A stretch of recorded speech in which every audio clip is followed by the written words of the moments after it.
महायुतीत जागा वाटपाच्या घडामोडींना वेग। जागा वाटपासंदर्भात आज दिल्लीत भाजपच्या कोर कमिटीची बैठक। उपमुख्यमंत्री देवेंद्र फडणवीस आणि भाजपचे काही नेते दिल्लीसाठी रवाना, तर मुख्यमंत्री आणि अजित पवार दिल्लीला जाण्याची शक्यता।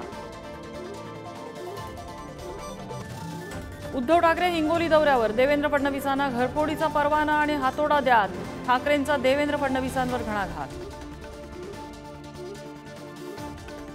मुख्यमंत्र्यांच्या भेटीनंतरही बारामतीतून लढण्यावर विजय शिवतारे ठाम। 2-3 दिवसात पुढील दिशा ठरवणार, तर अजित पवारांना निवडणुकीत माझा आवाका कळेल, शिवतारेंचा इशारा। खासदार उदयनराजे भोसले आणि गिरीश महाजनांमध्ये बंद दाराआड चर्चा। उदयनराजे भोसलेंना उमेदवारी जाहीर न झाल्याने भेटीला महत्त्व। उदयनराजेंच्या भूमिकेकडे लक्ष।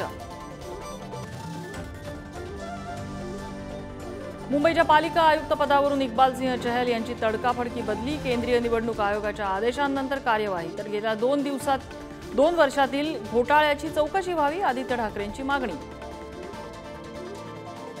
इम्तियाज जलील यांना संभाजीनगरमधून उमेदवारी जाहीर। एमआयएमचे प्रमुख ओवैसी यांच्याकडून जलील यांची उमेदवारी जाहीर। संभाजीनगरचं राजकीय चित्र काय राहणार याची उत्सुकता। अशोक चव्हाण तुरुंगाच्या भीतीनं भाजपत। सोनिया गांधींसमोर चव्हाण रडल्याचा राहुल गांधींचा दावा, तर राहुल गांधींचा दावा हास्यास्पद असल्याचं चव्हाणांचं स्पष्टीकरण। विदर्भ मराठवाड्याच्या बहुतांश जिल्ह्यात अवकाळीची अवकाळा। हातातोंडाशी आलेल्या रबी पिकाचं मोठं नुकसान। दोन्ही हंगाम गेल्यानं बळीराजा संकटात।